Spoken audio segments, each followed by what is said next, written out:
Hello, everybody. Welcome back to Costanza, a podcast about something. I am your host, Joe Costanza. And Jake from State Farm. This is episode 43.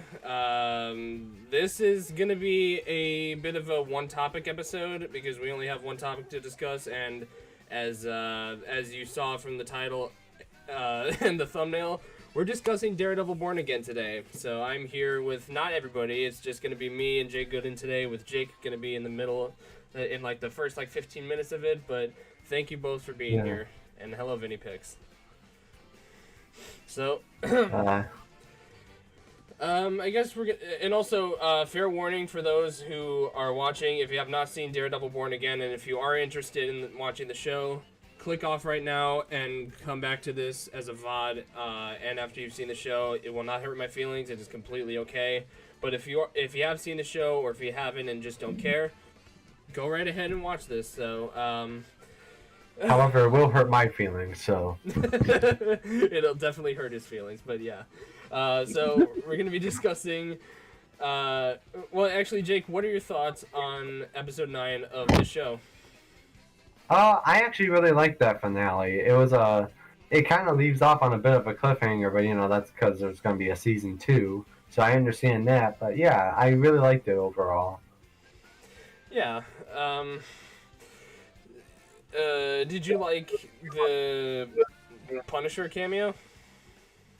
Yeah, it was more than just a cameo in the last episode. Well, yeah, but still. he was just straight up in the episode, but yeah, I really liked that. I was hoping that he could come back, because I thought the show would have a little bit more of the Punisher in it, but they kind of didn't.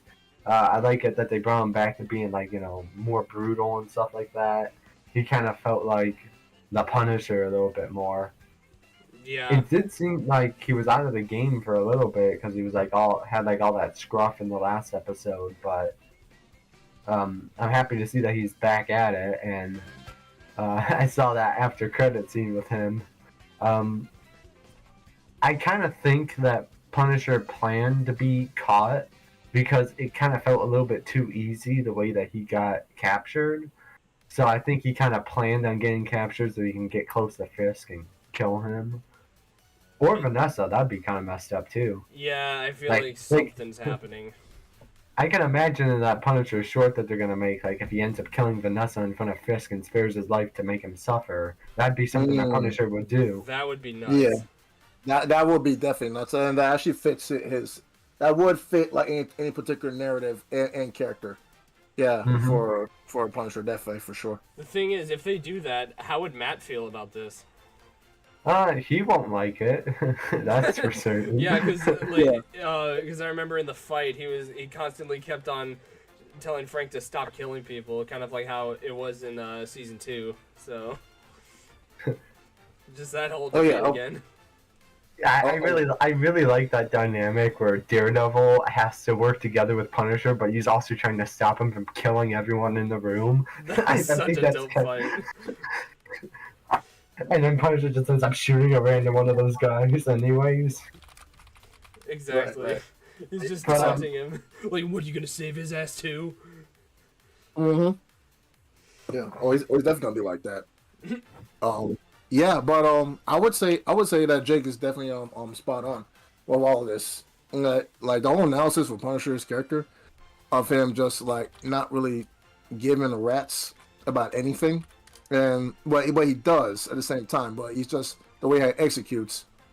That demeanor comes into play, whereas if they're tied, even if they're tied to bad, and they're coming or on too strong against the superheroes or anything like that, he will make a point, and he will do it by his very, very lethal force. And I really feel like that Daredevil Born Again definitely shows a really good showcase of the character overall. It's fantastic.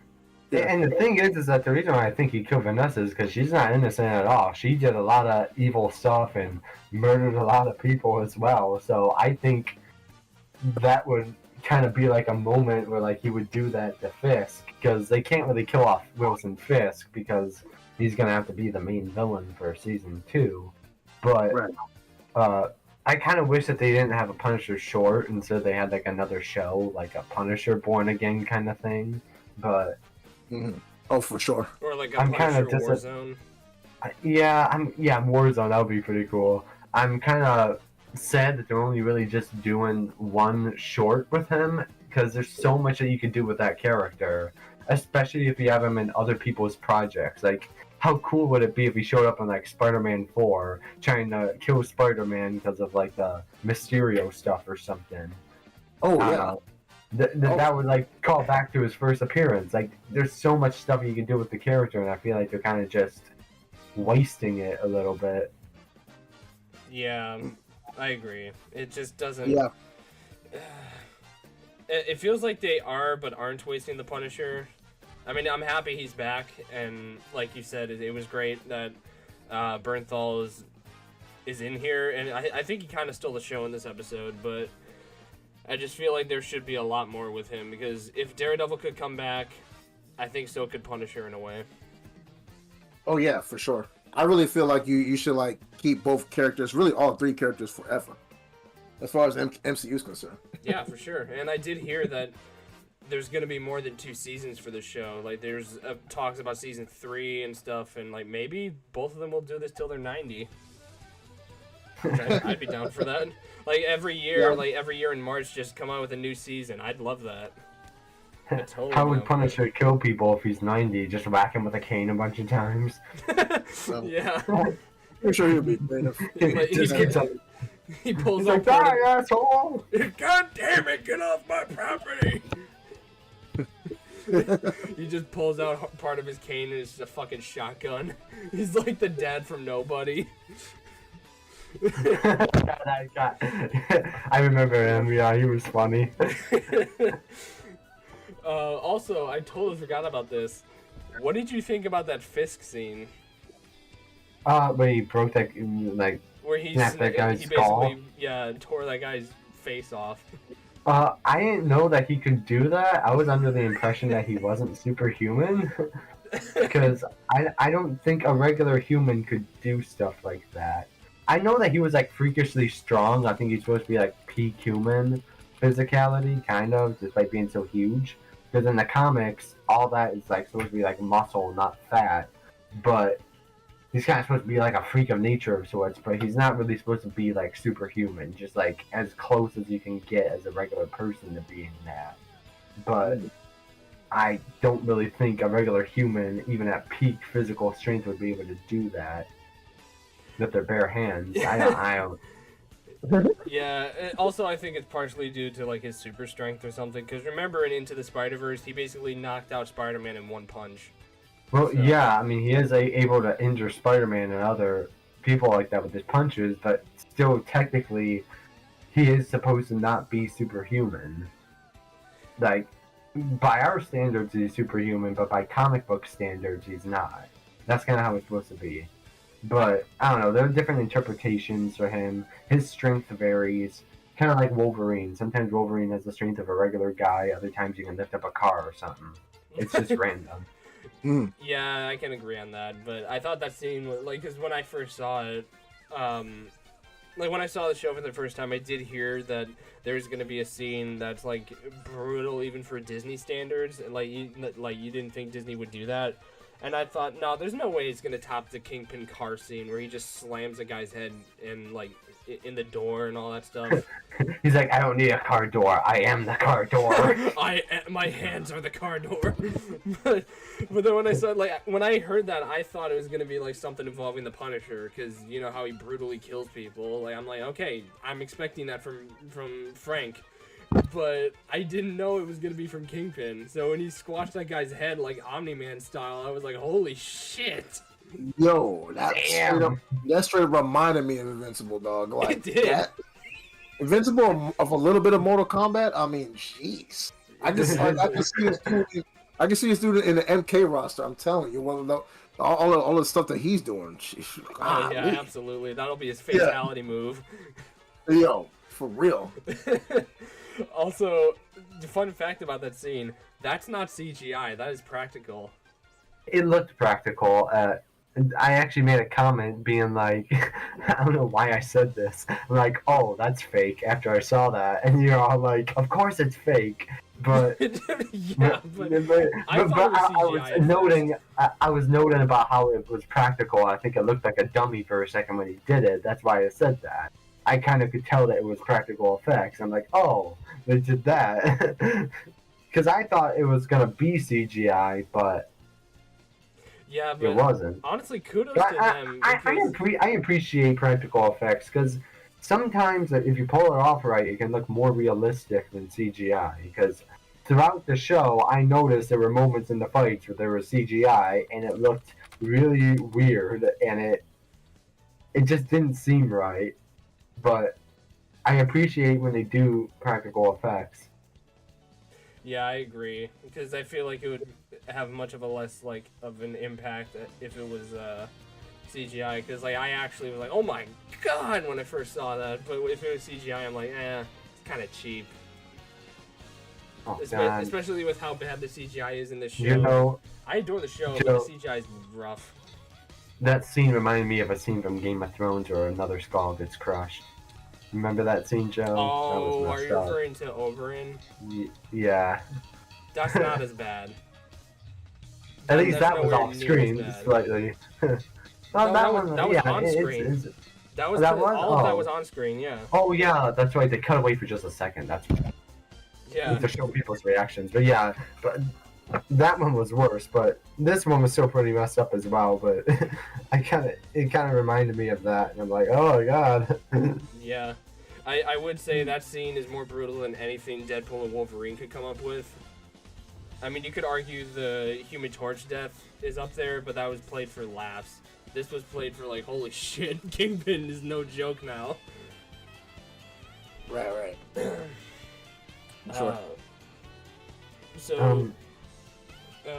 Jake, just because you're kind of running out of time right now, what are your overall thoughts on the show itself, and how does it compare to the OG show? I still like the OG show better. It's still really good, but there were some problems I had with the show. One of them is the CGI. I liked it better when it was mostly just like real stunts and like choreography and in the fights and like less CGI. The tone of it felt a little bit off. It didn't feel the same as the original show. The original show had like this whole dark tone and like a lot of like even when it was daytime, it felt like more like gray and dark, while this one seemed a bit more brightly lit, camera wise. And and some of the moments, like when they kept on interviewing the random people on the street, I thought that was cool at first, but then they kept on doing it every episode. I'm like, okay, this is kind of getting a little old. I don't really know why. I'm like, why are they? I don't care what the civilians think. They're extras. I don't care. That is a fair response. Like, who the fuck do I care about? Like, who the fuck is this guy, and why do I care about his opinion? Yeah, they were definitely doing that. It pretty much felt like the whole entire season. They were doing that like every single episode. That's They all. definitely were. Like I didn't want to watch that. I wanted to watch a guy in a devil suit beat up a big fat guy. That's what I wanted to see. The fat guy in a little coat.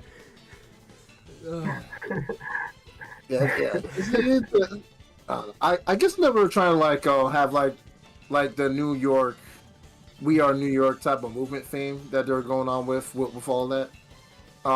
Yeah, because that's really what explains it. I mean, like people's overall opinions about vigilantes and what Mayor Fisk is doing and all that stuff. I mean, like I guess they were trying to like make it more authentic.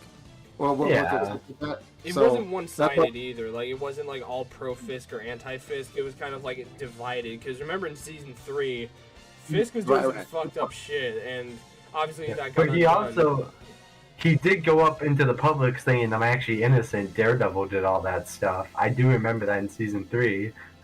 He was like, "Oh, you were lied to by that vigilante Daredevil." I think some people still believed that.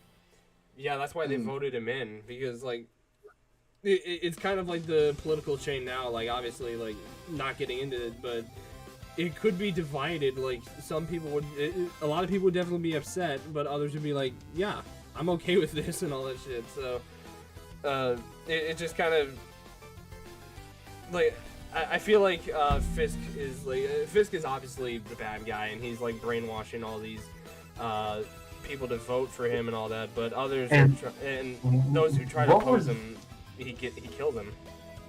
What was he trying to do with the ports again? They had like something about like that port. It was like a free port or something. It wasn't part of the United States. I think he wanted to make like, I think he wanted to like put all the crime there or something. Oh, he wanted to redirect the crime, basically. Yeah, kind of. I think I get it. Like, make the city a safer place by getting the crime out of the city and into that port. Yeah. I mean, that's logical. Hey, think about it. If like gambling and drugs and stuff is gonna be legal in one area and not in the other, fuck yeah, let's go over there. I mean, that's what they're gonna think. They're gonna get out of the city and Jake, go your to mic that is port really area. bugging out right now. I could still hear you, but it seems like you're far away. Uh-oh. Yeah. Did it change? Am I better or? It does sound better, but it was staticky at first. Why that? I didn't change anything. I'm literally in the exact same spot. I didn't even move. What was I just saying? You're talking about the port and how that's all legal activities. Yeah. Yeah, I think that was clever. Now another thing that I did not like was the fact that I know it's important for the story, but I did not like the fact that they killed off Foggy in the first episode. There's so much because he's a main character. It's not like they killed off like a lesser character from the show, but he's like up there with like Matt Murdock as like one of the main characters. Like it's called Nelson and Murdoch for a reason, and I feel like there just wasn't enough old characters in the show. Like Karen appeared like a couple times, but really not much. And then they did kind of introduce you to like some of these characters out of the blue, like this cop guy who knows who he is, or like ex-cop, and they're just supposed to be like, yeah, he was always a character, just go with it. Yeah. I found myself not really caring about these characters because I don't know them. I never bonded with them. And yeah. And what was the name of his new girlfriend? Heather or something like that? Heather, yeah. Started with an H. I don't like her at all because she just kind of felt like an idiot. Seriously, like. Yeah, she did. The whole time Matt was warning her about Fisk, and she's like, you know what? I'm gonna work for Fisk now, and I'm breaking up with you. Fisk is a good guy. Exactly.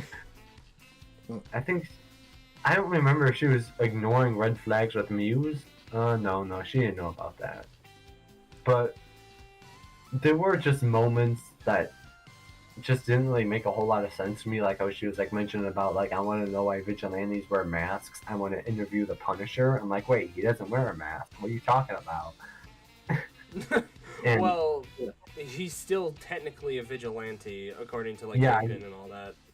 Oh yeah, but I just didn't like her character at all, and I feel like Karen would have been better for Matt, because at least that was kind of shown throughout the old show. Like in season 1, they had like a hint of it, and then season 2, like Karen and Matt were actually a thing, and then you could tell like that relationship is still kind of there somewhere in the last episode. So I kind of feel like they should have done something with that. They kind of did in this episode. There was like a love triangle between her, Frank, and Matt. So I guess that kind of counts. I kind of feel like I just kind of feel like it was lacking in like what the old show had in terms of characters and in terms of like tone and stuff. I know it's supposed to be like a different show, but to me and everyone else, people wanted a Daredevil season 4, and that's pretty much what it was kind of supposed to be. It technically still is, but it's very clear that the creative overhaul definitely fucked it up. Like, if you were to just ignore the title Born Again, just call this Daredevil season 4, it would not feel like the same show. it just, I don't know. I just kind of prefer like the original one better. I do I, get I, that. I feel what you're saying.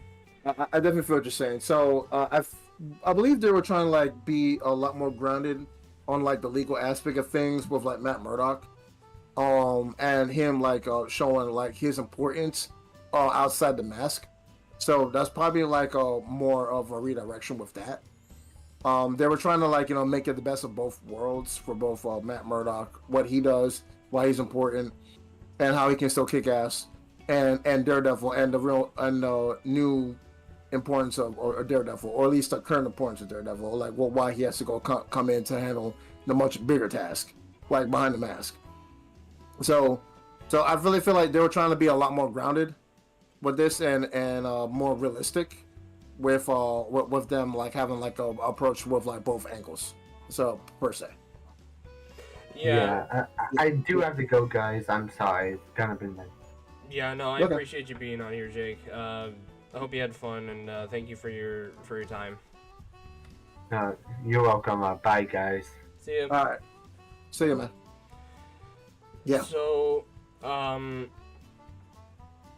yeah, I'd say that now that Jake's got his out, I gotta say I think I love the show more than a lot of people do, because I think though it isn't perfect, there are a lot of flaws that I have with it. Like the main being the creative overhaul, which is both a blessing and a curse, because for those who don't know, Daredevil Born Again was supposed to be kind of not the same as the original show, but Charlie Cox and Vincent D'Onofrio, they say Kevin Feige, but I doubt it was him that thought of this, but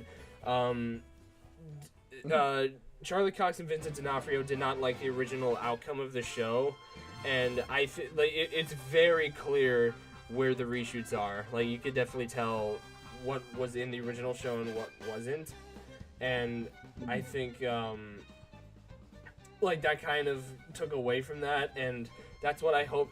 That's why I have a little more faith in season 2, because it's completely done by the new people that have done like the opening of the first episode and all of 8 and 9, which definitely feel more like the Netflix show. So yeah, like it's very clear they tried to make it like more like connected to the MCU than the Netflix show, because I wish I got this out of the way when Jake was here, but fun fact about the opening, Karen and Foggy were not supposed to be in the opening. There was no bullseye fight. Instead, it was going to open up in what I'd argue was the worst way to open it up. It was going to open up with Matt on the roof, in suit, and he cries and basically drops his mask how it is in the intro. Whoa, hold on. So this was supposed to happen after all of that dramatic scenes? It was supposed to happen after the fight. Yeah, that's how it was supposed to open up. You would Oh not know. no. Oh no. Yeah, you would not know why It's like why perfect Matt as is sad and all that. It was just like he drops the mask and all that, and you wonder what the fuck happened. And it turns out both Foggy and Karen are dead. But in this show, it's just Foggy. What? Oh no. I probably would have raged. I ain't gonna lie to you. I definitely would have raged if Karen and Foggy were dead. Like, it's already bad enough for one. But like Foggy dying is the fuel for fire for what sets up for later. But like if both of them died, I kind of would have been a lot more pissed, and that would have been hanging on my on my head a whole lot more as I was going to the show. Like, this show will have to wow me like 10 times more than what it already has if that happened. So I can't. Yeah, I mean, I really feel like the reshoot with that was definitely needed if that was the case, because there was no way that the first version was gonna go fly.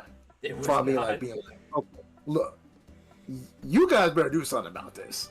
I love how they opened it, and like even though it was a very ballsy move that Foggy died, I'd say it made up for it with like, especially with the final episode, and about how he didn't die for no reason. He actually died trying to kill, or like trying not to kill, but to basically frame the fist, because I remember there was like a case going on and all that, and like Ben was gonna die, and like I think Vanessa was taking the hit out and hired Bullseye to basically kill Foggy and the guy he was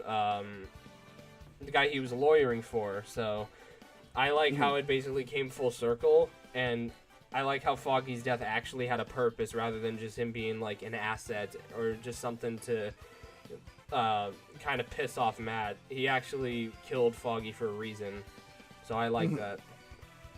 Right. That's true. But yeah, I'd say that the final episode for me was really great.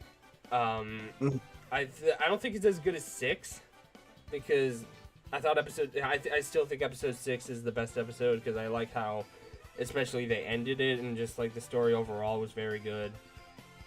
But I definitely loved how they handled this episode. Like the 3 main action scenes were the hotel fight where Matt's in his apartment with and Frank is there and they both suit up and kill. Well, oh my! Frank kills. Yeah, that fight was dope.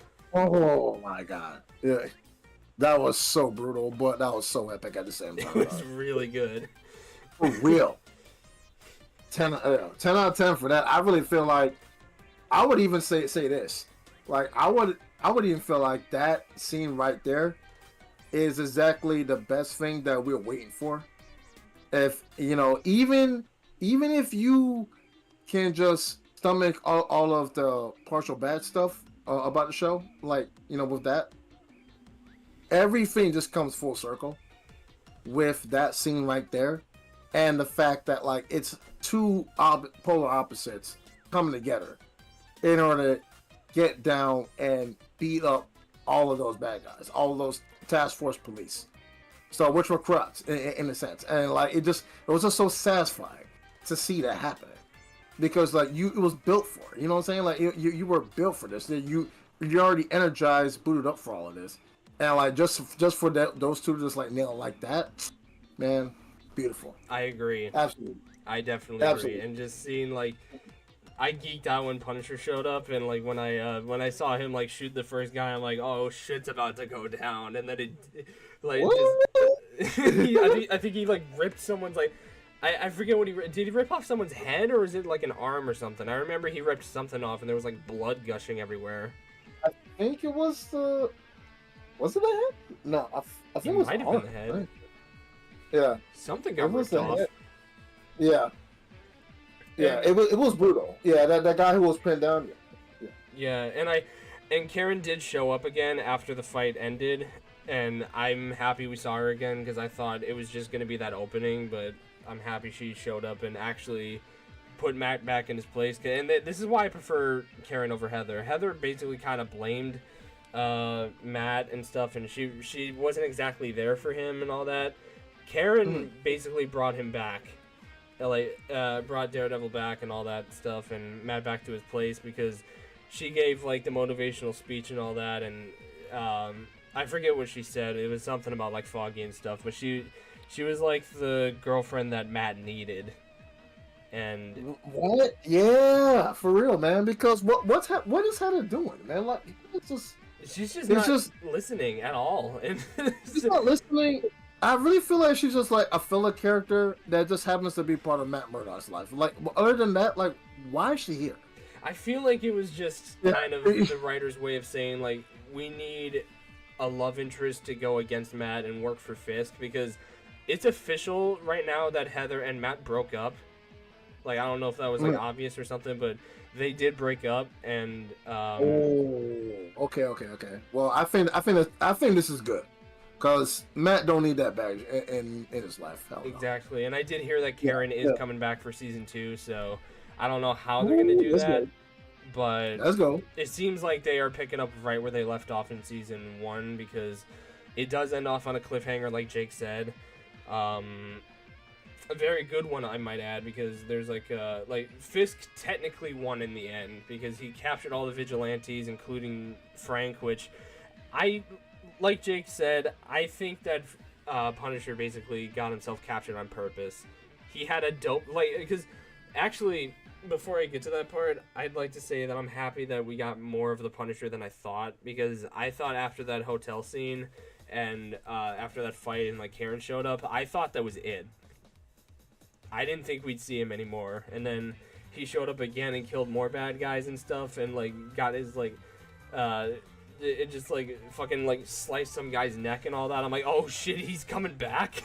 I was like going nuts. I'm like, dude, we're getting more of him. Yeah, right. I was geared up for that. I was really geared up for that. Like honestly, I would say that probably makes up for the scene when he finally got caught up and captured. Like I was like I know that Punisher's not like no Superman or anything like that. I get that. I really do. But this guy is a skilled ass Marine type of dude, man. Like, you know, just for him to basically rip everyone up in shreds, I really think that was possible. Like I really think it was really, really possible for him to kill all of those task force boys, bro. In that scene. Yeah, he absolutely really think so. Yeah, I really think. But like, I understand, like, you know, plot wise, he had to get captured. But like, yeah, I get it. Mm-hmm.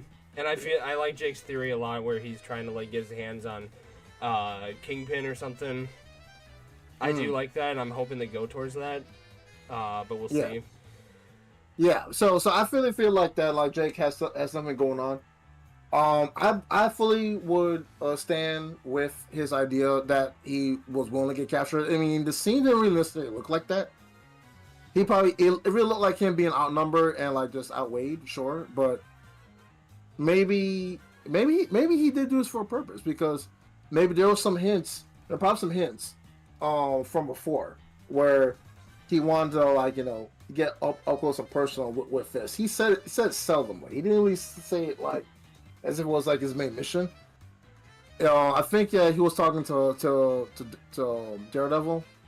It's like, when are you gonna get that piece of shit out of office or something like that. I really feel like that was a spark that probably set him up in order to get captured. So I really don't think that fear is like completely out of bounds. I think that like, you know, Punisher is gonna go cook up something. He's gonna do something, because especially with what happens. Sorry, with that scene where he breaks the guard's hand and all that in order to get the key. But I guess you're gonna talk about that later. But yeah. Yeah, but no, I agree. There's something is definitely happening that we don't know about, but yeah. I'm just saying, like, everything goes hand in hand for him. And when Matt said at the end, like, we need an army and all that stuff, do you think the Defenders are coming in? That would be great. That would be great, honestly, because I want to go see. You see, here's the thing that I notice about MCU, right? If everything's supposed to be a connected universe, and I know for a fact, we all know, we watched No Way Home with Spider-Man, that we all know that Matt Murdock and his Hell's Kitchen side of New York is definitely apparent in MCU, right? I really want to go see. I know that everyone's just doing their own thing. Like, I know that, like, the show's named for whatever purposes, for its own particular reason, obviously. I just want to go see more MCU connection with this. Like, don't make it too blatant. Don't make it where it's to the point where it's like, okay, you're bashing your head, wondering, okay, when are the other heroes are going to go show up and whatnot. I would say that, like, if they tie a little bit more with MCU, so going back to what you're saying with the Defenders, if they like give hints about like where all the other characters are, that in itself would be such a justice, straight up, because it really shows that, like, this show is a bigger piece. It's a big piece to a much bigger puzzle. I do agree. Yeah, so if the Defenders are gonna go show up and are gonna help them out, I really feel like that'll probably be like the best way how to represent both the street level heroes of the MCU. Why their shows are also important, and why it's a very big piece to a much bigger, vast universe. So I'm definitely would be on board to go see something like this if it ties in with the Avengers. With the Defenders. So yeah, I definitely will agree for sure. Yeah, I can see that, and Yeah. I guess this isn't a problem with the show at all, but this would be a cool thing that I think is damn near impossible to happen. You probably know where I'm going with this, but Go ahead. this show really needs Spider-Man to show up. You know the funny thing about that, because Wilson Fisk, or as Mayor Fisk, actually did say and mention Spider-Man as one of the vigilantes that he has a problem with, and I really feel like that pays real good homage to the character from like his original source material from the comics, because Spider-Man is just as an important piece as Daredevil is against Kingpin from said source material. So him mentioning that shows me it's like, oh, okay, all right, okay, yeah, they're really trying to hit that angle, and I really like that. The thing is, Small things, I feel like small they. things like that. Sorry, Yeah. go ahead. Oh no, I'm just saying, small things like that is really good. So, if they do tie this up with Spider-Man, if it could work, it really depends on the director and like how he handles that. So, like, we're going from, Spider-Man from like a PG-13 setting to a TVMA mature level aspect. If Tom Holland is gonna go like show up in that part of the neighborhood, let's just say, I would really, it would really be very interesting to go see how the directors are gonna go handle that. Like, honestly.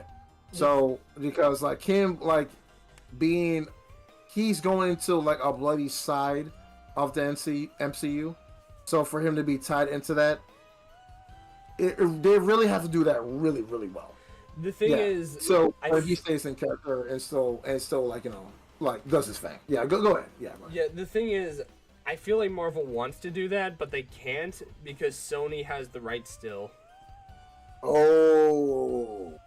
Okay. Oh my god, I hate this right stuff though. Why does bro? I really hate the contracts that they did, man. I don't know why they did it, because like really we can't get a Hulk movie because Universal's blocking that. We didn't get the X-Men in the Avengers until Disney bought Fox, and then Deadpool came out and all that, and now Spider-Man's being gatekept, and he can only be in like the Avengers movies and stuff. He can't even be in TV shows, only animated stuff. So he can't be in Born Again. For real? He can't be in Born Again, and the worst part is we could get something with Daredevil and Spider-Man, but Kingpin can't show up in the MCU. Like, he can't show up in MCU movies because they have the rights too, I think. Nah, come on, man. So seriously? Unless Disney like makes a huge like game-breaking deal with Sony, we're not getting a Spider-Man and Daredevil versus Kingpin thing anytime soon. As much as I hate to say, it really sucks, but I feel like it's not gonna happen. Dude, corporates are gonna corporate, bro. Like, seriously, dog. Exactly. Like, dude, just let them fly with the creativity, man. And look, I fucking hate Disney, but I think they would handle Spider-Man much better than Sony ever could. Because if there's anything that Sony does wrong, besides like, I mean, the games and the Into the Spider-Verse trilogy are fantastic, but they can't do live action for shit. They could bring back Toby and Andrew, they just decide not to and make like pointless fucking solo projects with like Venom and Kraven the Hunter and all that shit with no sign of Spider-Man. Disney, however, can make a good Spider-Man film. Like the Homecoming trilogy, as much as people shit on those movies, I think they've done Spider-Man pretty well in there. And I would agree. Yeah. I would definitely agree. Yeah, so for sure. Disney can make a good Spider-Man movie. It's just that Sony is like blocking them. Like they can't get the rights back because Sony is practically like holding him. Like it's like the fucking Ring from Lord of the Rings, and Gollum is Sony. Like they can't do it.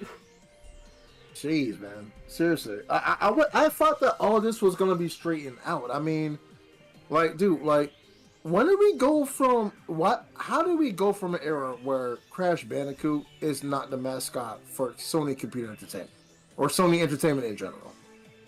We went from Crash Bandicoot to now a superhero that is really tied on the basis of licensing, right? Like Yeah. seriously, like I like, dude, just leave him be, leave him be. All of the other Sony Spider Universe films suck ass. Like they're terrible. Exactly. They're terrible in every single way of the word. They're terrible. They're like the live action Just Disney give them movies. what they need. Yeah, yeah, man. And This is crazy. the thing about Marvel that pisses me off the most is that Hulk, Wolverine, and Spider-Man are like the three main faces of Marvel, and all of them have rights from different like studios. Fox is dead, so Wolverine can be in any movie, but Spider-Man and the Hulk are still kind of held in like safekeeping from both Universal and Sony. So we can't get movies from them unless Marvel makes like an agreement or something, or buys the rights back. Like we can't get any of the. I mean, World War Hulk might still happen. I don't know if that's like a thing or not. Like I don't even know about the Hulk rights anymore. I did hear, and we talked about this in a previous episode, that the Hulk rights are back and they're making a World War Hulk. I haven't heard anything since, and I still don't know if that's coming out. But for Spider-Man, like, I don't even know if Sony's ever going to give up the rights, because Sony is bigger than Disney ever could. Because they have like they have the whole PlayStation stuff, they have like computers and TVs and all that stuff. Like it's like triple the amount that Disney has. So I feel like the fact that they gave Sony the rights, like yeah, they gave us the Tobey Maguire movies, which are iconic. I feel like since then, Sony is like I think Sony's Spider-Man staying with Sony forever unless Disney makes a Hail Mary attempt to get Spider-Man back, and same with the Hulk. So. It's just a shame it has to come to this, but we'll have to see. Everything's up in the air right now for both characters, so we're not getting Spider-Man anytime soon with Daredevil, which sucks ass. That's so sad. That's so sad because it tells you a story of the fact that corporate greed wants to do what they want to go do. They want to go push aside, because this is what they're doing. They're pushing aside all of the original source material, their creativity, and probably like the creator's wishes. They're pushing all of that stuff aside, putting it in a box, and locking it and throwing away the key. I really hate stuff like this being done, because you're really doing a disservice for both the fans. You're showing that you really don't care, and you're pretty much piggybacking off all of the main issues that's going on with the industry. And at the same time, what you're doing is that you're willing to go flex your corporate muscle over what can be done, what people expect, what people are honed into, what people will love to see, not even like to see, love to see. You're doing all of that stuff all at once just for your corporate decision. And the fact that this is happening, I really feel like this is what's really going to go tamper the MCU in the long run. Because the staples that should have been in place a long time ago can't be seen. And it's really unfair for the viewer, especially for their hard-earned purchase of keeping up with every single thing that you throw at them and trying to make sense of everything. Like it's just bad, man. It's just fucking horrible. I fucking hate it. Yeah, I hate it too. So, but back onto Born Again. What is your favorite episode out of the 9 that came out? Or like top 3? I like episode 9 for sure is number 1. I would say episode 5 with the bank robbery scene is number 2. It just hits home. And then episode 6 will probably end it with me for number 3. That's a pretty good list. I'd say for me, it's 6 is number 1. Number 2 is probably this, not episode 9. And then I'd say probably 8? Because I love, yeah, I think 8, like, 8 doesn't really have that much action. But I just love how they handled Bullseye in there, and the cinematography is gorgeous. but Okay. I'd say all the episodes are good.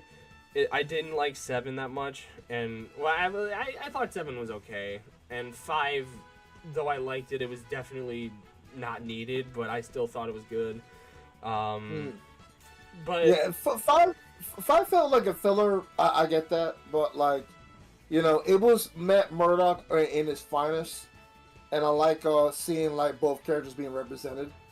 So that's why 5 and 6 are like my top three, because it's kind of like the best of both worlds, from my perspective, from what I see. And then like 9, like just like bringing it home. 8 was pretty good. I think like 8 will probably be like a close first, because of the fact that like, the ballroom scene, them dancing like Daredevil or something, Matt Murdock, like extending and like helping out Kingpin by helping him dodging a bullet. I mean, yeah, it's good. And like Bullseye just like being the worst menace that he can possibly be. Yeah, I get that. I get that.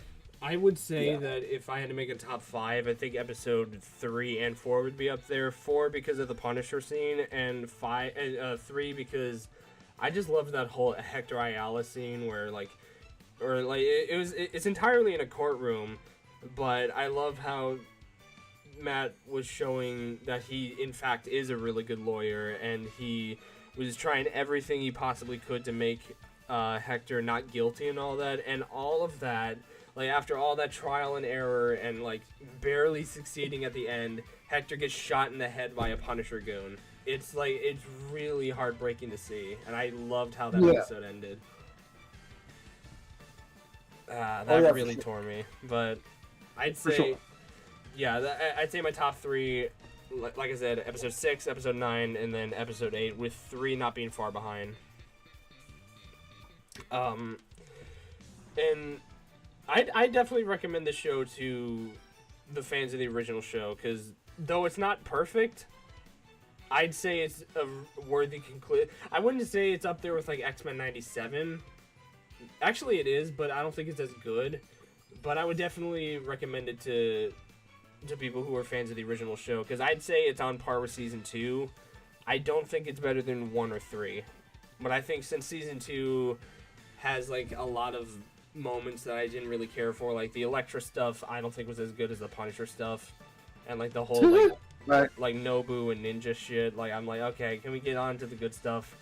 I like season 2, don't get me wrong, but I feel like it's kind of similar flaws to Born Again, so I'd give the show itself, I'd give like an 8 out of 10, but I definitely have high hopes for the future, especially with season 2 coming out and the new team is on it. I think we'll probably get an even better version of the show in the future, and I can't wait for next March. It's going to be a good month. Okay, so I would also say I was thinking like 8 out of 10 for this one, because of the fact that you have to give props and kudos for the fact that they slammed one hell of an MCU show, and I think that this is the best one that they've really produced for like, compared to like all of the other MCU shows. Oh yeah, by a long shot, this is the best one. This is the best one. I really want to go see that the cast just play and replay again, reprise their role for who they play as forever. I really feel like this is like something that people should definitely get hooked on for the longest, because this is the best representation that they've done for Marvel television in a very long time. I would definitely say so. This definitely tops WandaVision. It definitely tops a lot of other key shows, Moon Knight, all that stuff. So I enjoyed Moon Knight and I really liked Loki, but I think that Born Again beats and Loki too. Yeah, I think Loki is a close second to Punisher. Daredevil Born Again. It's definitely a close second. I would say that for sure. And then probably maybe Agatha All Along, number 3, and then number 4 would be WandaVision. Yeah, in terms of MCU shows, Born Again is definitely my favorite. Then Loki, Moon Knight. I liked Hawkeye a lot, so I'd say Hawkeye's probably 4, and then 5 is WandaVision. Oh shit. Oh, I can't sneeze. Okay, wow. That really took its sweet ass time. But yeah, I'd say I have faith in season 2 and 3 and like beyond, but this was a sort of rough start, but we definitely could have gotten it much worse. So I'm happy with the creative overhaul, but it definitely kind of tanked it a little bit. I was hoping it would be like a 9, even a 10 out of 10 show like Daredevil was, like the original show, but I'd say it was a very worthy start. And there are some moments that I would definitely rewatch, and the action, though not perfect, and doesn't really top anything from season 3, I still think is really good. I think the action is like probably the best we've seen since Shang-Chi, so... Yeah, so I was let me get back to what I was saying. I was thinking 8 out of 10 for this one. Just for its overall representation, this is the best that the MCU has been represented as in a very long time. Like, even despite its little flaws, I really feel like it's just a great comedy for a lot of things that's in the works, and just that gritty feel. And the fact that they really try to like hit it home as a street level hero, and what he or even she has to go do in order to make things work and manageable from both sides, from off the mask and into the mask. I would definitely say that this probably gets a bump up in my radar. I would say 9. My final score will probably be like 9 out of 10. I would say 9 out of 10 for this one, because the choreography was great. I like the theme. It kept me jumping near the edge of my seat for majority of the episodes. Not all of them though. I would say, like, the cameo appearance with John Berthel's Punisher is really freaking good. It definitely needed that, because seeing Matt Murdock dealing with law and logistics and like legitimacy within said law, and then Daredevil being like that true real enforcer to like carry out that real true swift justice, and even having someone that's in his ear, or really two people that's in his ear. One, Heather, even though she played a much weaker role, but still trying to justify probably like some type of love lifestyle or whatnot, and just like that catering feel towards that character. And then you have Punisher that is telling you, if it's necessary, it's okay to deal with said lethal injected force. You have to do what you have to go do. You have to toughen up.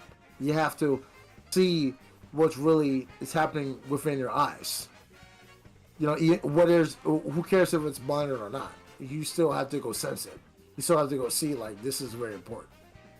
Yeah. So having that, and just that chemistry right there and a lot more bumps this up to 9 out of 10 for me. I really feel like this is like one of the best things that has happened in a very long time on Marvel television. And this is definitely up there, and just shows that this show can be on the pillar of the best that Disney and Marvel can definitely both implement.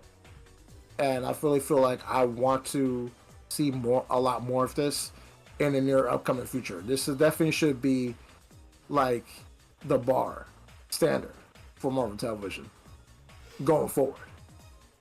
Yeah, definitely. Yeah. They have a high bar to do. So yeah. I honestly, I might boost it up to an 8.5, because you made some very good points, and I remember like all the the chemistry and stuff. I'd say I'd boost it up to a 9. So, or not a 9, 8.5. I liked it. I really liked it a lot. 9. Okay.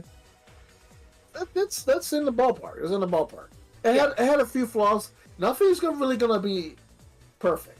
You know what I'm saying? But it's like, you really don't sense that imperfection with this show. It nails all of the points that needs to go get across. Characters are great. They're dynamic. All the important ones, anyway, are very dynamic.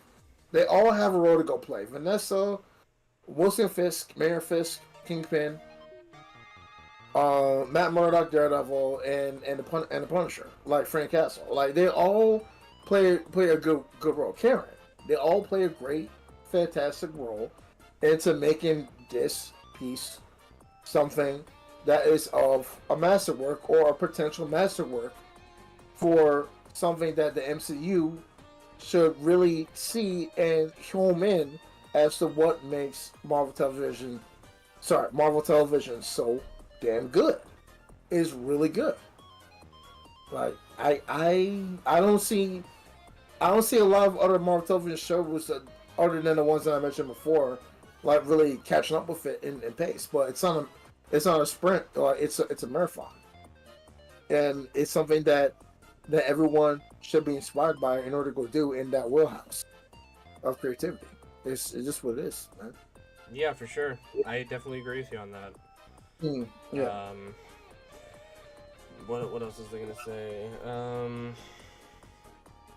But yeah, can't wait to see what they do with season 2. Very looking forward to. Actually, now that I mentioned it, we're not going to be doing this every week because I actually only saw the first episode out of the 3 that came out. But Jay, I would definitely recommend you hopping on Andor as soon as you can. So Andor season 2, let's go. All right, okay. Yeah. I'm over here trying to I'm really trying to catch up on the Star Wars timeline, in itself, because that's why I started with Acolyte. I know people like freaking hate that show, so I'm not gonna give it any much light than it definitely doesn't deserve. Yeah. So, but like I'm trying to follow through with the whole entire Star Wars timeline and seeing where all of the pieces follow through. So I definitely watched all 9 main movies. I promise you that. But I want to go see what happens in between. Thank you for saying I'm 9. willing. Yeah, right. So I'm willing to pivot that and go into a direction where it's like I need to go check out the best of the best of Star Wars television. So I would I'm gonna go start watching Andor season 1, and then I'm gonna get into Andor season 2. So I'm definitely gonna do that. Okay, then right after that, watch Rogue One, because that kind of leads into Andor, or Andor kind of leads into that. So I definitely recommend both of those. Yeah. So my thing about it with Star Wars is that like I always want to go know like where the real true beginning is, and where the true ending, or at least the present day is, with the whole entire timeline. So I try my best to like stomach everything and try to like see exactly what it is that makes this whole entire epic adventure awesome. So that's why I'm starting in order. But I'm willing, like I said before, I'm willing to get Andor as soon as I can. I'm probably going to start up like episode 1 of season 1, and then I'm just going to go from there and see what all the hype is about. I'm willing to go do that for the love of the fans and also for the love of the culture. So yeah, that's me. All right, cool. So in terms of next week's, actually we're practically done. So unless you want to add more about Born Again. I would say go watch it. I mean, like, it overall Born Again. Remember, you guys have to understand, like, this is Disney and Marvel's TVMA take on a superhero that definitely deserves that credibility and that spread of both criticism and also true acceptance of the character, the story that the character goes through. You just have to go. You can take a small portions of salt with this one, with some grievances that you probably may have, but all that is gonna quickly go away once you see like the charm of the show, and you're definitely gonna go see this right when episode 1 starts. And I really feel like this is. I want to go say that everyone should watch this, but I understand, like, it is on a mature aspect. If you have a stomach for it, go check it out immediately. If you don't, still fucking check this out and tell yourself, okay, I have to go freaking man up because Marvel is trying to one up the industry and the game right now, and even all the IPs. So why can't I one myself up? Yeah. Yeah. So, uh, yeah, I guess that's the end of it. We don't have Q&A. I'm probably not going to do anymore because we don't really have that much questions. But that is it for the podcast. This is a short episode, which I wanted it to be a shorter episode, so I'm very happy about that. Thank you, Jay and Jake, as usual, for joining. Next week is going to be sort of back to normal. I think it's going to be news heavy. Like, there's a lot to discuss, and we might, it might be close to hour and a half, maybe 2 hours. So I'll discuss that. I'll probably organize some news topics we'll talk about. Maybe others will jump in with some stuff. But also, I do plan on seeing the Thunderbolts this upcoming Friday, so you might see a review of that. And whoever else is going to watch Thunderbolts can also jump in. So, yeah, that's kind of about it. So, thank you guys so much for watching, and thank you, as usual, Jay and Jake, for joining. I will see you guys tomorrow, actually, for the Golden Pipe Gang, episode 11. No, episode 12, Mysteryland. So, I hope to see you guys there for that. All right, man. Yo, you guys, check out the Joey Baloney Emporium when you can. You guys want more? You guys want more shenanigans? You want to go hear our voices, and you want to go see the rest of the crew, cast members, and all of the great people and that Discord community? Go check it out. Links in the description, or at least links in the chat. Check it out.